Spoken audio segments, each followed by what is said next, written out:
Hey guys, thanks for checking out the Ironman 70.3 Des Moines course info, tips and tricks and Q&A. Speaking of those Q&As, thanks to everyone that has provided questions in the last couple of days, last couple of weeks. I have answered many of those throughout the presentation, saved a couple for the end that I think are some good questions.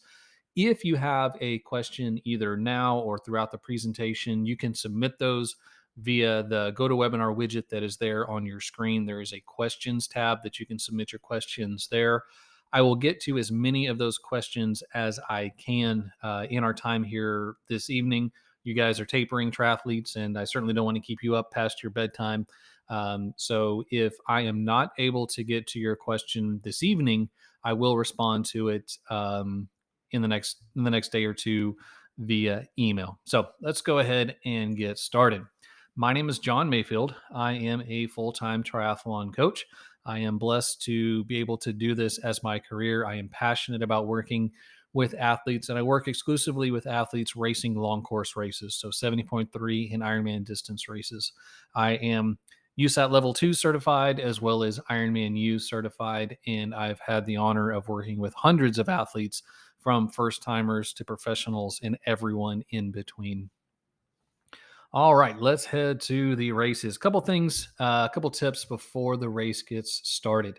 It is going to be critical that you stay hydrated in the days leading into the race and throughout the race. This is going to be me over and over and over again this evening. You're going to hear me harping on this. So, my recommendation here is to have a water bottle, preferably with some electrolytes, at all times with you in those last couple days leading into the race to ensure that you arrive at that start line with a good level of hydration. So, my go to during race week is I like vitamin water. So, I will always have a bottle of vitamin water nearby, sipping on that throughout the day, making sure I'm staying hydrated. And I'll talk a little bit more about that here coming up.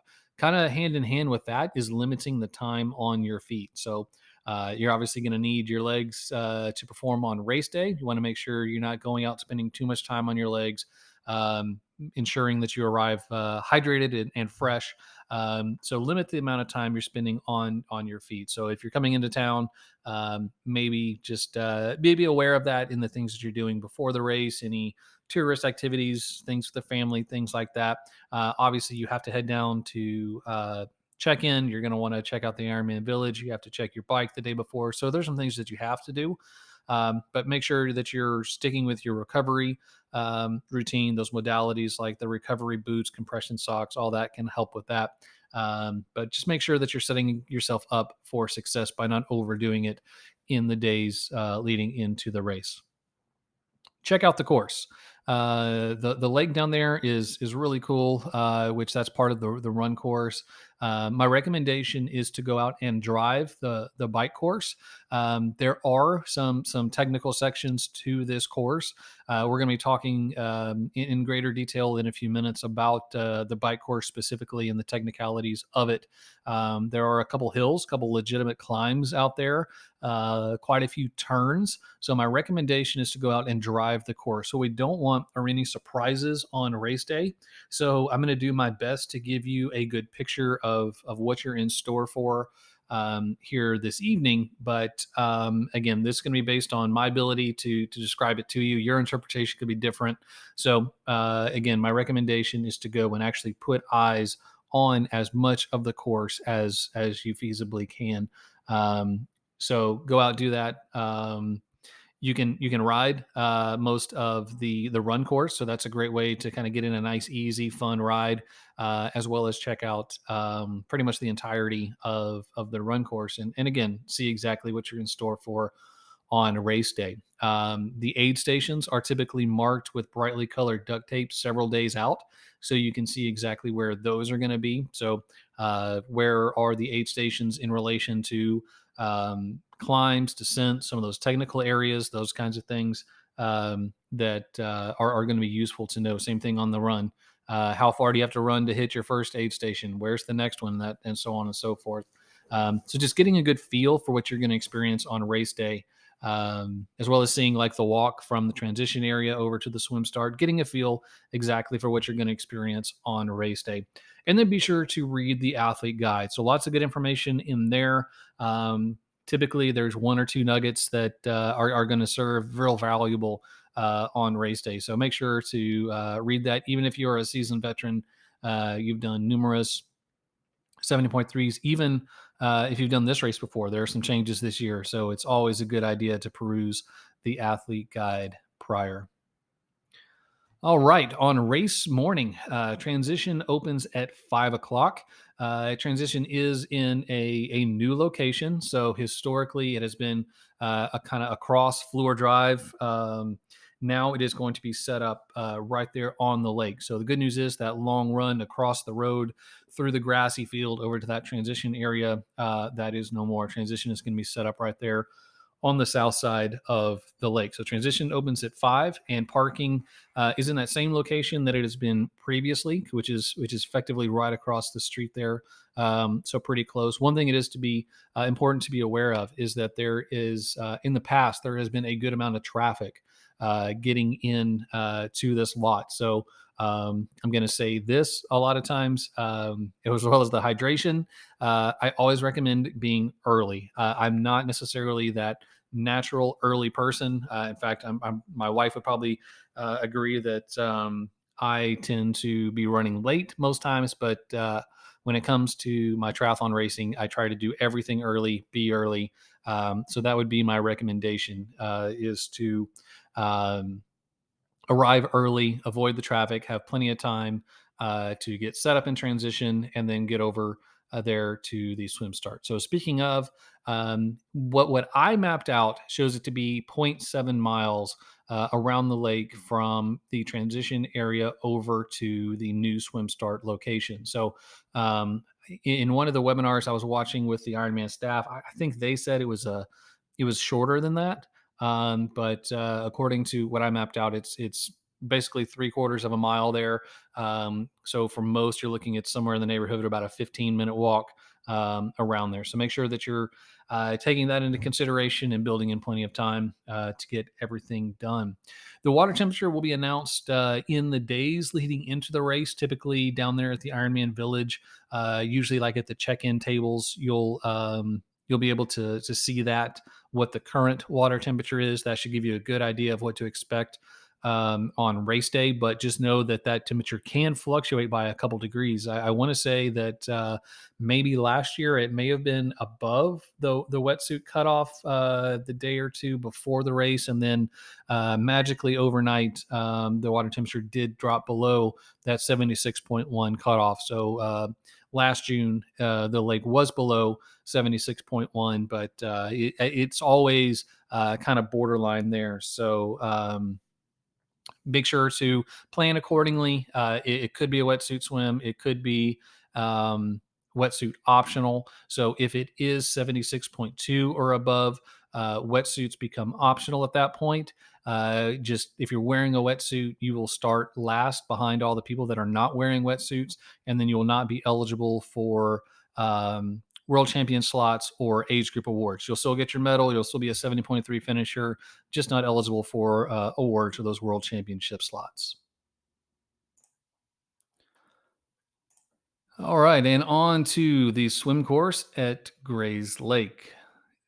Neat little body of water, great views of downtown Des Moines, and nice place for a swim venue. So it is a new course. So if you've done this race in the past, just be aware that the swim course is a little bit different. Race starts at 6:30 in the morning, so pretty early, as I recommended. I always try to get down there early, get everything done sooner than later. And again, there's that probably looking at 10 to 15-minute walk around to the swim start. It is a self-seated rolling start, which means that you will queue up according to your expected swim time. With the fastest athletes, I believe, in the 25 minutes or faster. And then going all the way back to an hour plus. There are 5-minute increments that you'll be able to line up. It is a beach entrance, So effectively, you'll just kind of wade into the water and then head off onto your swim. Couple tips for the swim start. As already previously mentioned, I recommend doing everything early. So these queues can get very congested, and it can be difficult to get down there to the location that you were trying to get to. So for that and other reasons, I recommend getting down there and getting in the queue early. Don't queue slower than expected. A lot of times, athletes will think, "Oh, I'm not a real strong swimmer," or I want to hang back with my friends. So maybe they're swimming 50 minutes. I'm going to swim 40 minutes, but I'm going to hang back with them. That can be a mistake. I would advise against that.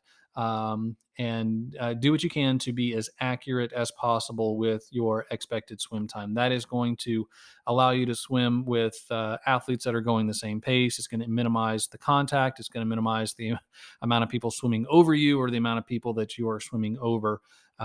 So be as accurate as possible. Have a good idea of what your swim split is going to be, and then head down there early and get into that position. Next one is a little easier said than done.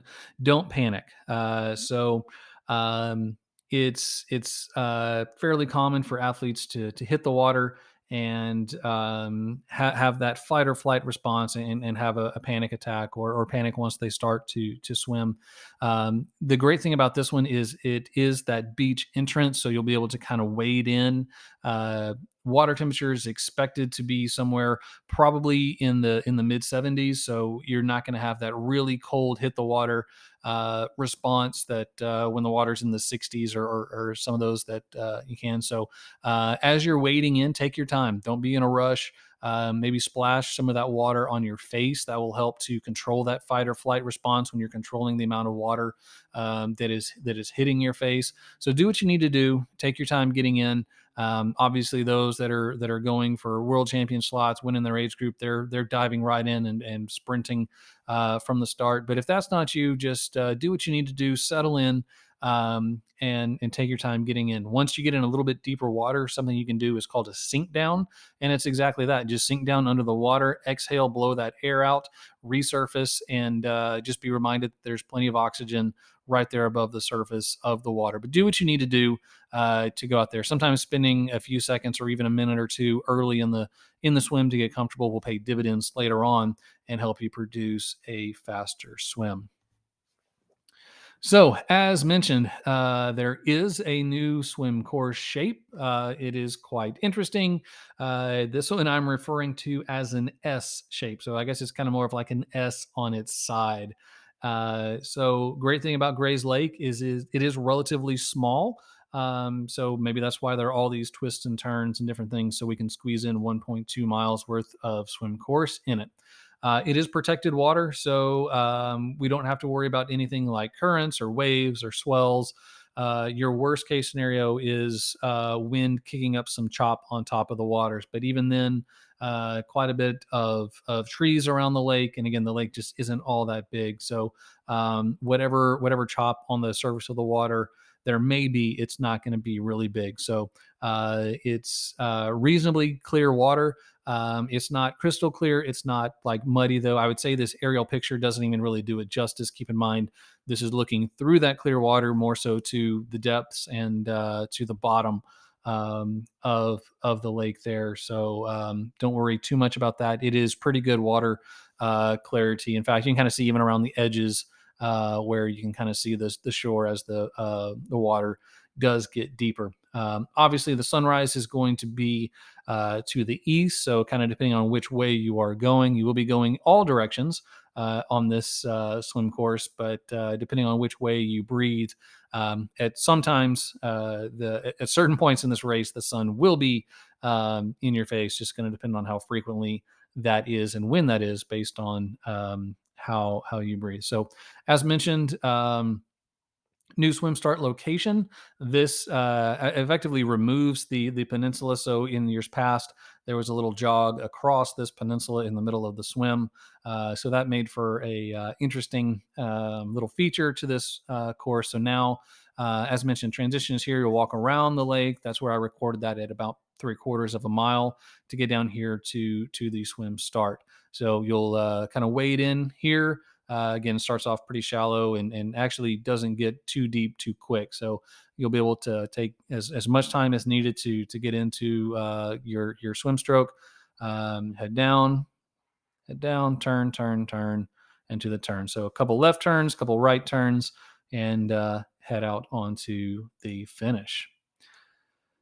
So, a couple tips for the swim course. Consider the sunrise when choosing your goggles. As mentioned, at some point, you will be effectively staring at that sun when you turn to breathe. So, but again, it's going to be based on, do you breathe to the right? Do you breathe to the left? Are you a bilateral breather?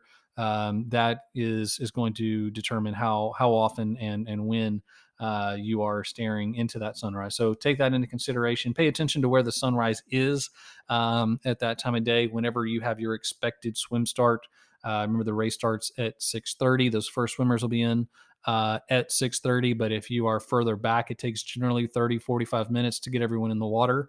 So the sun is going to be in a little different position based on where you get in the queue and where you start. So take all that into consideration.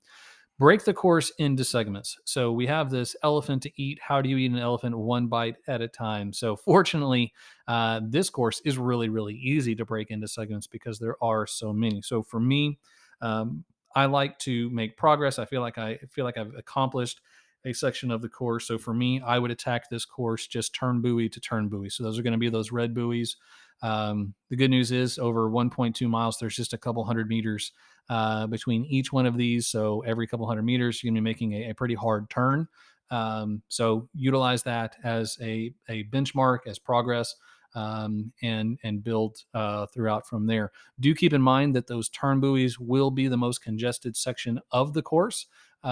So plan accordingly. And so you, for better or worse, you have quite a few of these 90-degree turn buoys. Again, I would say as you are able, practice this in advance. It'd be great to go out and do some open water swimming or even in the pool, and practice making 90-degree turns with other people. There's going to be some contact. It's going to be crowded. So get used to that because here there's 1, 2, 3, 4, 5 90-degree turns. A lot of swim courses only have 2, but you got more than double that on this one. So be efficient in that.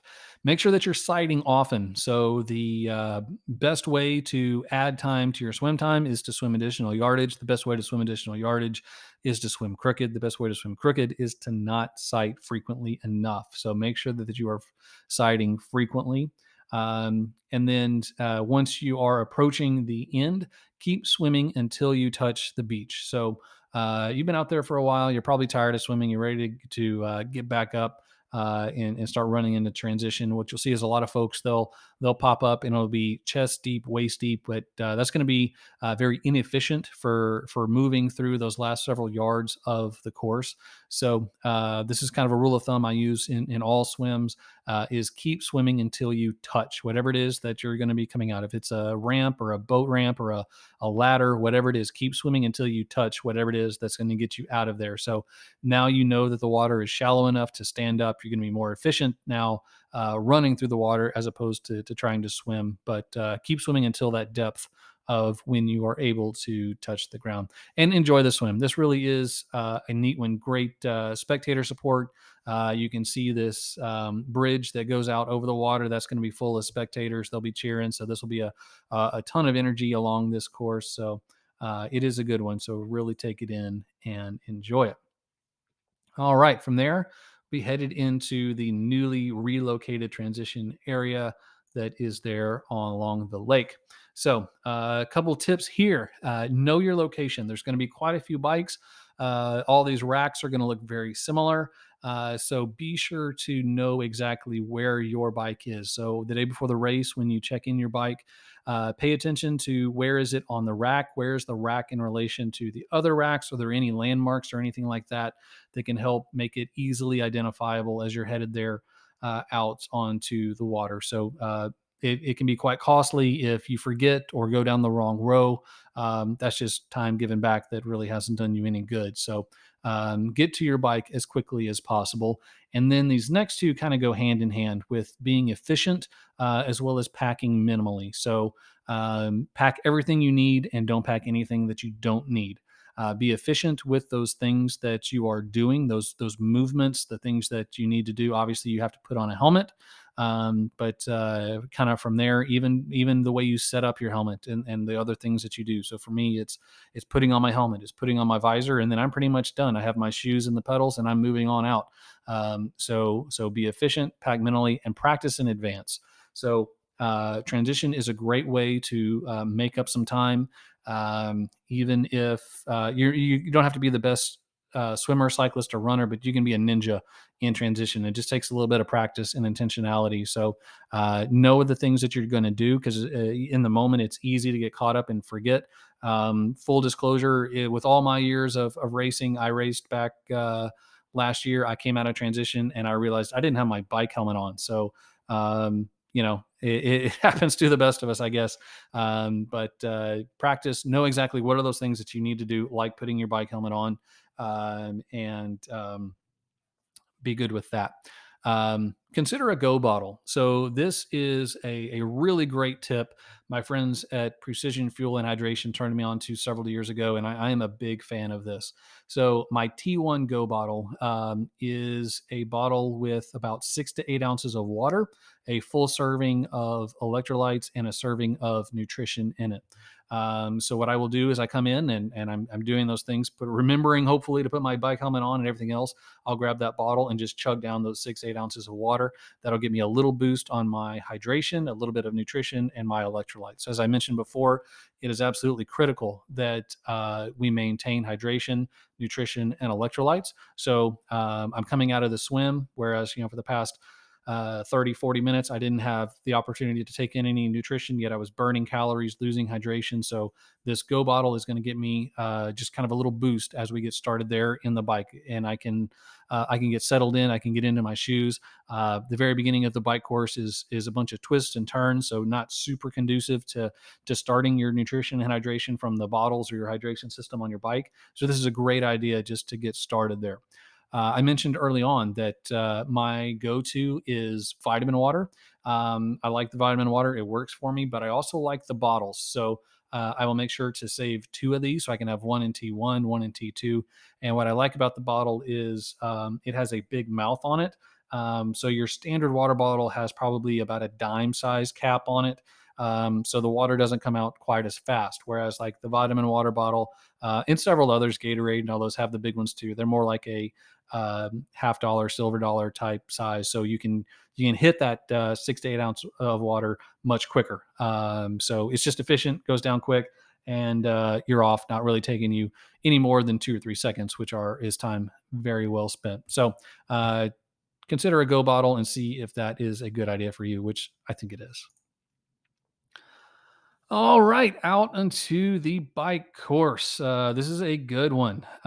So, about 80% of the roads are newly paved. So, hopefully, that is good news. I will say last year I raced the Ironman race and the roads were in good shape. But what drove me absolutely crazy is there were these little expansion joints. It seemed like every less than every 10 feet. It was a lot. And over 112 miles of riding, it got really annoying. It just felt like I was constantly ba bump over 112 miles, or a big chunk of that 112-mile course.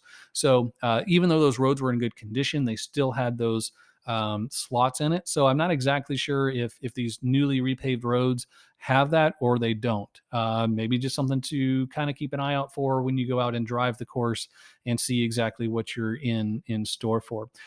Great news: the course is mostly closed to traffic, not all of it, but a majority of it will be. So it's great when we don't have to worry about sharing the road with vehicles.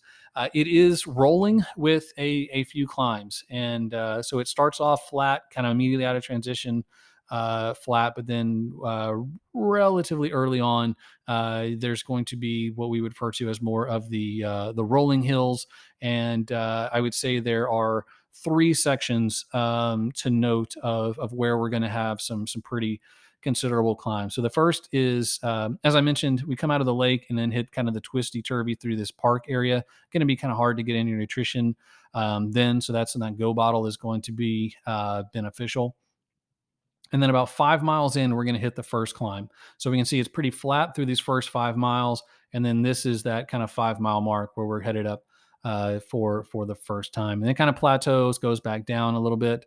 And then westward on this stretch here is going to be the second climb. That's going to be indicated here on the elevation chart.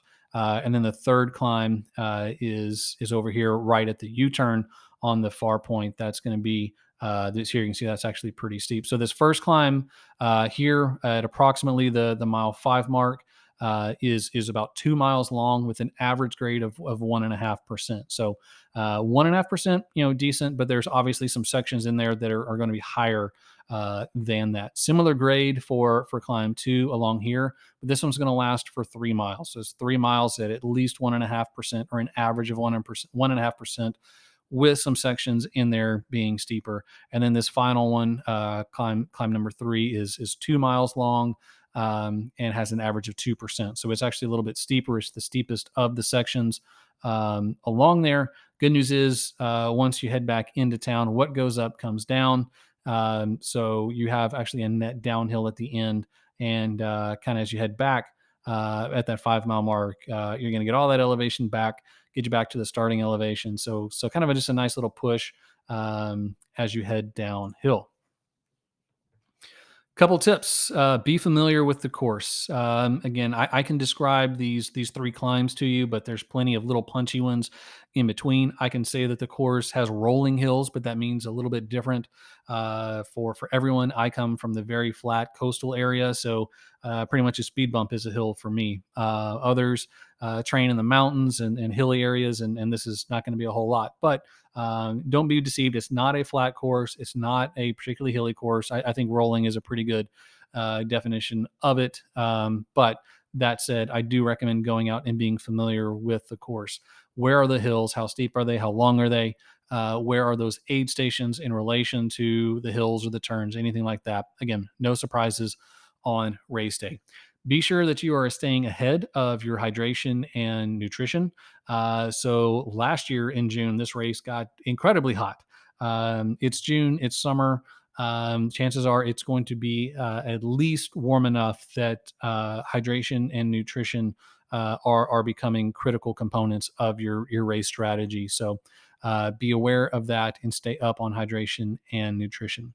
Be patient on those climbs. Often it doesn't pay to attack some of those hills and really crank it out. It's be a little bit more patient. Wait till you get closer to the top before you really start to push, and then take advantage of the descents. So spin out on those, recover, let your heart rate fall.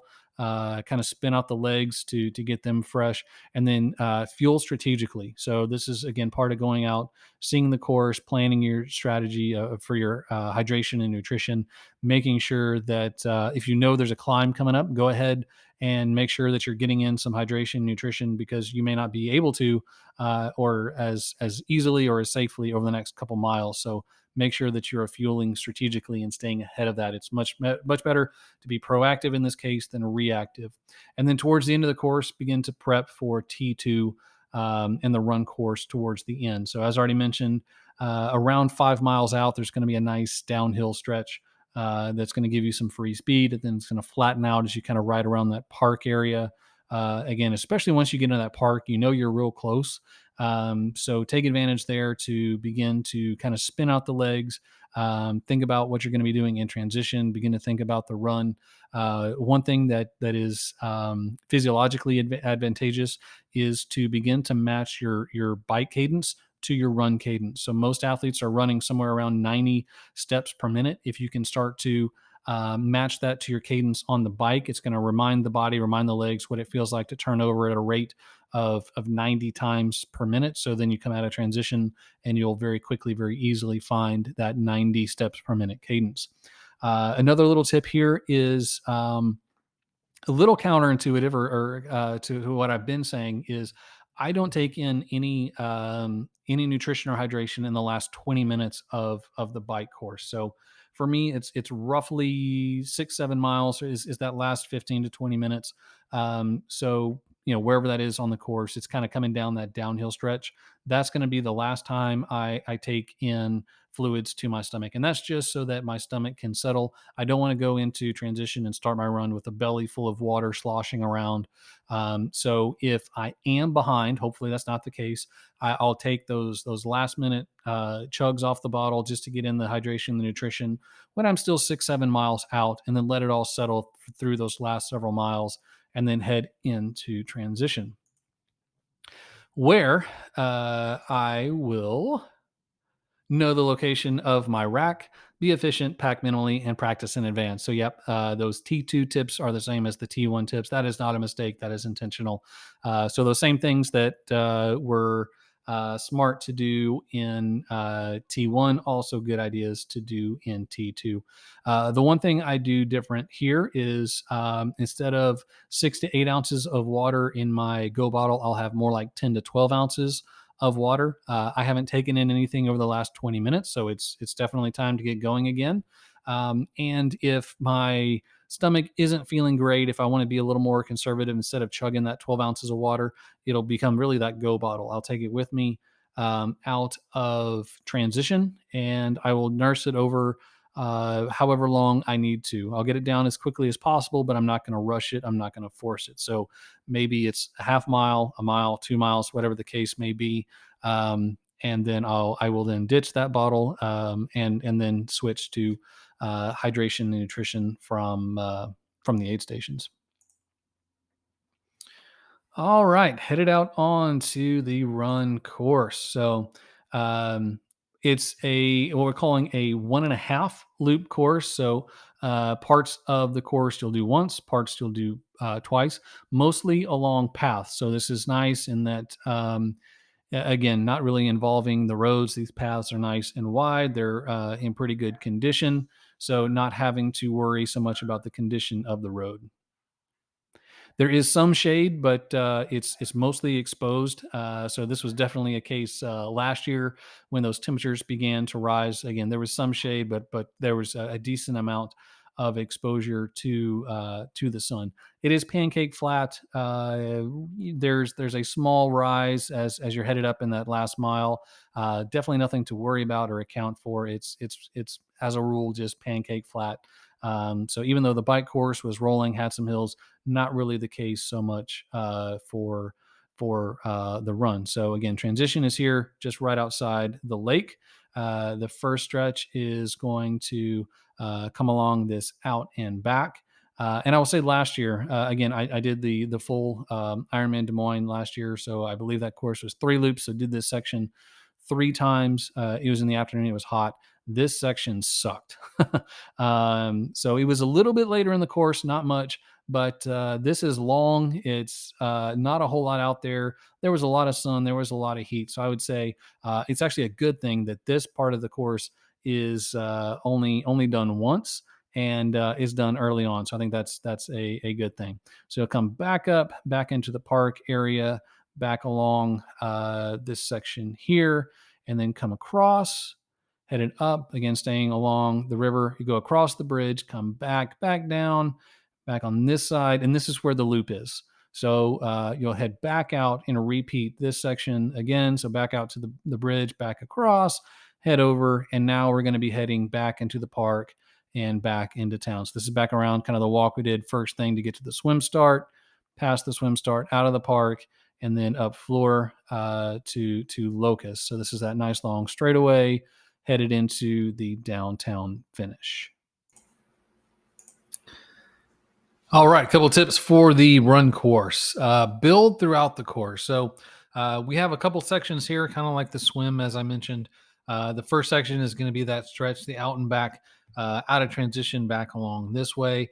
From there, you're going to head up and do this section to the north-south. You'll be doing that again and then you have that final closing stretch as you come around. So my recommendation would be to break down the course kind of along those segments. Start off at kind of a forced, easy pace. What we don't want to do is come transition feeling really great, really awesome. Oh, it's going to be my fastest run ever. A lot of times that can be deceiving, and sometimes as early as half a mile, 2 miles in, all of a sudden that's going to catch up to you. So always recommend taking it easy to begin with and then building throughout. So kind of that first stretch, maybe this section out and back here, it's approximately 3 miles. Kind of taking it real easy on that, maybe 10 to 15 seconds per mile slower than your goal pace. Then as you go build in here, mile 4, mile 5, mile 6, kind of over that 3 mile stretch, that out and back, starting to kind of build up into more of your goal pace. Now you're about halfway through. You're going to be doing that stretch again, so you can build even faster. Now you're in the back half of that race. You're 8 miles in, not all that far to go. Once you make that U-turn, you're now headed towards the finish line. So as you're headed back here for the second time, really starting to build more. And then once you get back kind of into that transition area, go around the lake, head down. That's when you're really just kind of letting it all hang out, giving it everything you've got. And if you've done everything right, if you've paced well, if you've nailed your nutrition, your hydration, your cooling protocols, you're going to be feeling great, and you're going to be able to run that stretch as the fastest pace of the day. And that's great for your results. It feels great. So definitely recommend having that strategy in there. I'm going to say it once again. It's going to be absolutely critical to stay hydrated. Plan for a warm to even hot day where that hydration is going to be critical. Stay up on your nutrition, your electrolytes, and your hydration. It is also going to be critical that you stay cool. So once that core temperature begins to rise, your performance begins to drop. Your body will only allow a certain amount of output when the core temperature is rising. So it's going to be critical to manage that core temperature. So this for me starts on the bike. So I didn't mention it before, but I would definitely recommend taking a cold water bottle at every aid station that you go through on the bike. So what I will do with that cold water bottle, first thing I'm gonna do is take a big pull off of it, drink as much of that cold water as I can to help cool my body from the inside. I will then splash my face, my body, getting my kit wet, getting as much of my body wet as I can, and then I'll take another big pull off of the bottle. From there, I may just ditch that bottle if I'm still in the trash zone, or I'll store it on my bike. But if I carry that same bottle into the next aid station, even if there's still water in it, it's no longer cold. So I'm going to go ahead and ditch it and always take a cold water bottle. So I do that every aid station that I go through. Um, and again, that's how I'm going to help manage my core temperature on the bike. And then kind of similar once out onto the run course, it's utilizing the ice, the cold water, same thing, both from the outside as well as the inside. So taking ice and cold water, drinking it, chewing on that ice, getting that uh, from the inside, and then same thing, shoving the ice everywhere I can, under my cap, down my jersey, down my shorts, as well as cold water all over my body, just to help stay cool. Because again, it's chances are it's going to be at least warm enough where that temperature can drastically impact your performance. So do everything you can to mitigate that increase of the rise in core temperature. Take something from every aid station. So you've paid a whole lot to be part of this race. So go ahead and get your money's worth. So for me, my kind of default 70.3 Ironman nutrition plan is I take a gel every other aid station, and then I'm sure to take more like 2 cups of that cold water along with it to help the osmolality.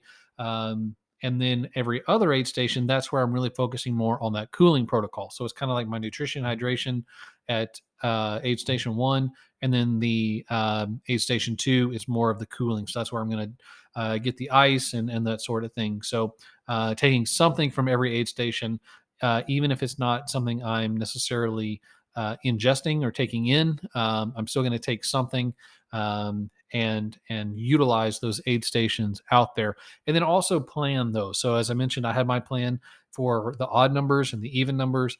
That way, I'm not just showing up there at the aid station, kind of like showing up to the all you can eat buffet and, hey, what do I feel like? What do I want? There can be value in that, but it's better when you are able to kind of think through that process and make those decisions prior. Um, so kind of know where those aid stations are, know when you got one coming up. Obviously, you'll see them off in the distance, but begin to think, okay, I'm coming up on this aid station. What do I want? What do I need? What is going to get me to that next aid station? What is going to get me to the finish line? So have a plan for that. And then once you've taken this all in, you've kind of done the first 11 miles, somewhat kind of along the waterfront. You're going to head into downtown. You're going to make that turn onto Locust Street. Locust Street is going to be super cool. Had the I'll say pleasure of running it out and back 3 times during the Ironman last year. It's great. It's super cool. Lots of there's tall buildings. There's modern art. It's just Des Moines is a really cool modern city that you get to go right down the middle of it. So once you hit that final stretch, you got 1 mile to go. Really enjoy it, really soak it in, and have a ton of fun down Locust Street. Once you come to the end of Locust Street, you'll hang a right and head to the finish. So, pretty much everything I have given you so far has been about maximizing your performance, helping you produce your best results. These really aren't going to help you perform any better, but I still think there's some valuable tips. This is where you're going to be on the live feed. This is where your support crew is going to meet you. This is where those photographers are going to take your Instagram profile picture. So clean up, wipe away the blood, sweat, the tears, the snot, all that, and zip up, ditch the cold towels, the sponges, whatever you got kind of hanging off. So clean up and look good as you head there into that finish area. Be sure to take it all in. This is what you have been racing for. This is what you've been training for. This is what you've been looking forward to. So make sure to take it all in. Enjoy that closing stretch. I say once you step onto that red carpet at an Ironman event, your race is over. Now it's time to begin to celebrate and enjoy what you've done. Find some space. So you may be all by yourself, which is great. You've got plenty of space, but if you're coming in at the same time as 2, 3, 4 other people, it can get congested. You can end up blocking someone, or someone can block you in that finisher photo. So again, once you hit that red carpet, the race is done. Maybe just hang back for a second or two, let those other folks go have their moment, and then listen for your name and take it all in. And then for me, it's all the high fives. There's going to be your support crew, random strangers, lots of kids. They're going to have their hands out. I just love giving those high fives. I always feel a little bad. I feel like I should get some hand sanitizer along with it, but they know what they're in store for when they hang their hand out there. So for me, that's part of the finish experience for me.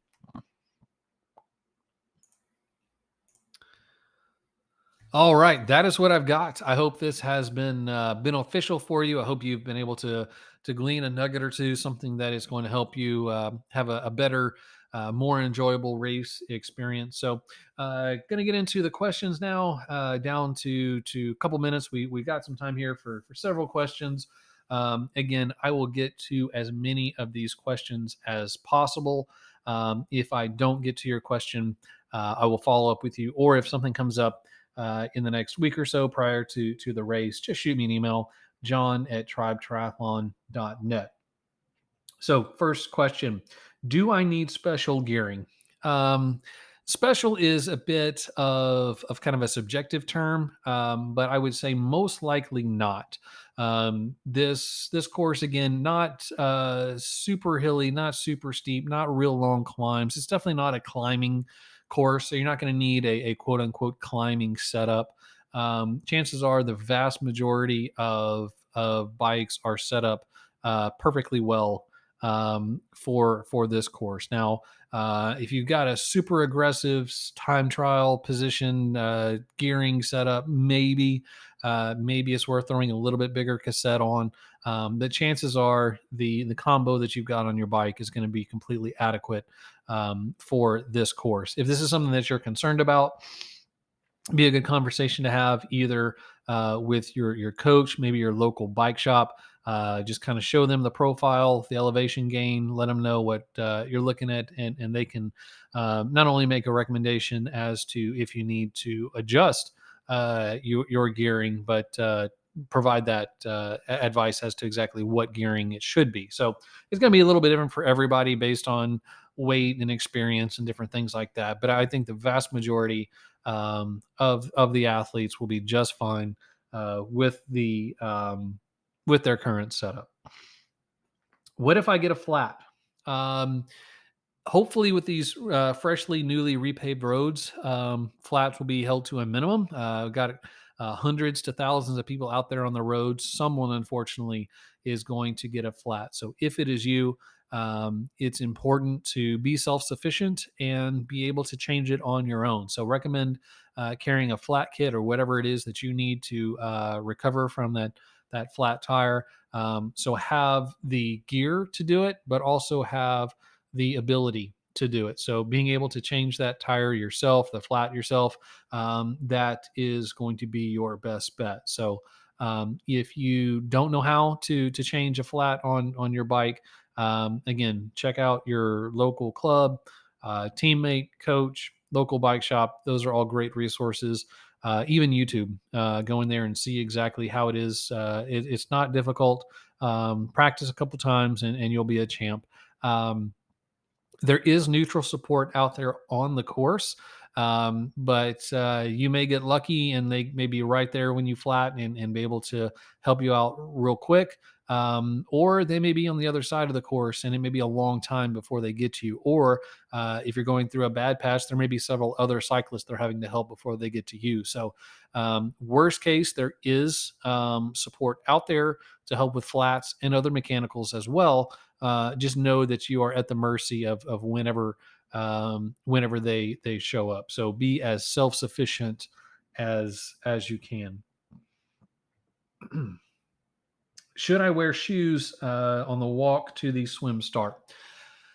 From recollection, it's a good path from that transition area around the lake over there to that swim start. So again, it kind of depends on you and your tolerance for walking on concrete or perhaps even in the grass there. Would probably recommend sticking to the concrete just because you don't know necessarily what's in the grass.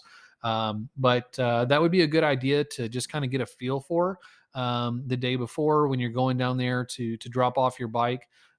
Just check out the path there. What is it exactly that you're walking on, and are you comfortable walking that distance barefoot, or maybe something disposable that you can wear down there? Maybe it's something you hand off to a member of your support crew, some flip flops, something like that. Whatever's going to work best for you, but I would say kind of check that out as you're down there in the days leading into the race, and just decide whichever is best for you. But I would say most people probably will head down barefoot, be my guess. But again, whatever you need to do to set yourself up for success.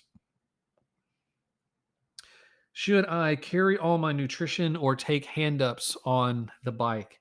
Again, this is going to be something that is really up to you. Whatever is going to be uh, work best for you, conducive for you. Personally, one thing I really like about the 70.3 distance. So something I like about this distance is the ability to carry all of my hydration, my nutrition, all of that with me on the bike. So for me, it's generally 3 bottles that I have.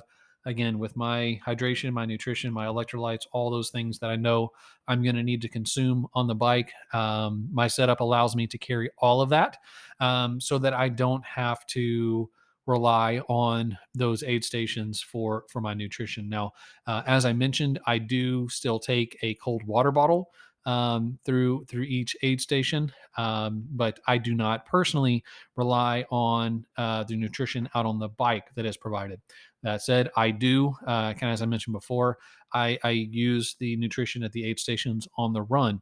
So it's really personal preference. It's whatever works for you. I will say, if you are using the nutrition or hydration that is offered at those aid stations. Be proficient and confident and careful as you're going through those aid stations. They are the most dangerous section of the course, unfortunately. There are cyclists moving left, moving right. There are bottles on the ground. There are volunteers running. Unfortunately, things can happen in those areas. So just be on high alert. Communicate with the volunteers that you're taking something from. Communicate with those cyclists around you, just to try to create a safe environment as possible. Um, and then two, if you want to come to a complete stop, that is completely fine as well. If you're not comfortable riding through and taking whatever it is that you're taking on the fly, you can come to a complete stop. But I say treat it kind of like a freeway. If you were to pull over to the side of the freeway, just be very careful getting across. Communicate with those people around you. Get all the way kind of out of the way where you're not sticking out, causing any issues with anyone else. And then kind of same thing as you are starting back, as you go, make sure you've got plenty of room to not jump out, cut off anybody, and safely ride on from that aid station. All right. Okay.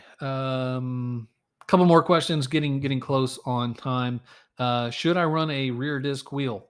Probably. That is kind of my default answer to that question. Vast majority of races are going to be beneficial to run that disc. The only exception would be extremely windy courses, something like Ironman Hawaii, where discs are not allowed. But there, you're on the top of a mountain in the middle of the ocean, so it's just a very different environment than the vast majority of other courses. The other would be an extremely hilly course where there's a whole lot of climbing, where every ounce of weight that you're carrying up those hills is really going to come into play. But neither are the case for this course. So not yeah, I would definitely say run that disc if you've got it. Oftentimes, there's the question of the wind and how that can make an impact, and uh, the front wheel is actually going to make a much bigger difference. The front wheel is going to really be the one that's maybe more, I don't know if dangerous is the right word, but is going to be more impacted by the wind. Two reasons for that, and actually there's kind of a third kicker, but that front wheel is hinged. The rear wheel is not. So that front wheel is going to be much more susceptible to movement. And if you run those deep front wheels, you've felt that before, kind of where the wind has those little ticks and pushes it a little bit.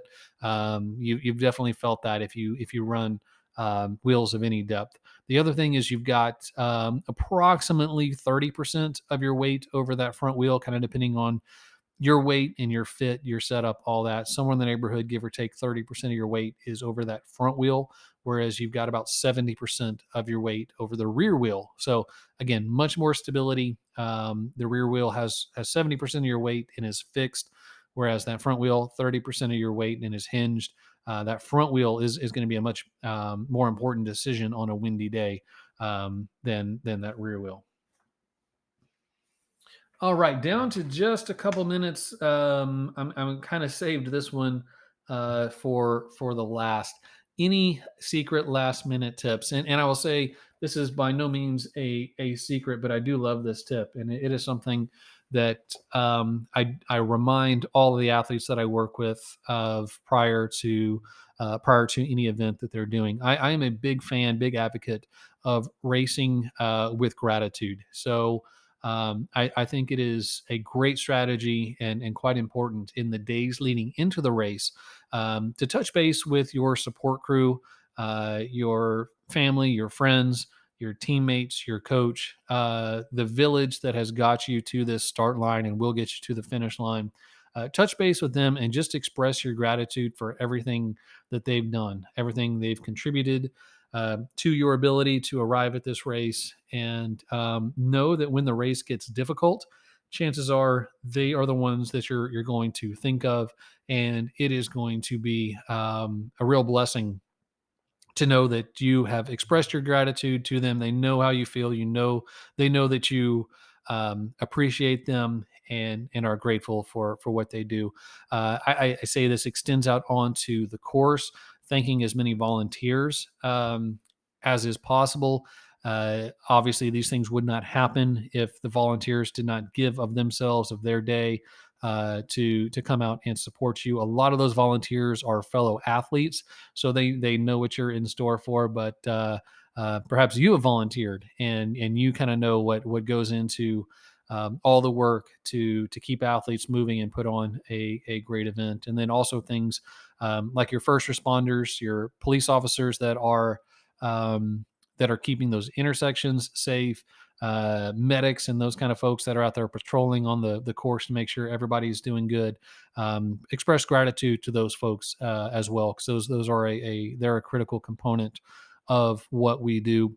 And then your fellow athletes, I call them competitors, but at a certain point, we're all in this together. So do what you can to help out someone else there on the course, especially if you're not having the day that you had hoped you would. Something that can really help turn that around is getting outside of yourself and investing in helping someone else. So, that would be kind of my last tip. Is certainly not a secret. I will tell that to as many people as I encounter, but that's the one that I will leave you with. So again, I hope that this has been beneficial for you guys. If I have not gotten to your question this evening, I will follow up with you here in the next couple of days. Feel free to reach out if there is anything. Go and have an amazing experience. I wish you all the best. Good night.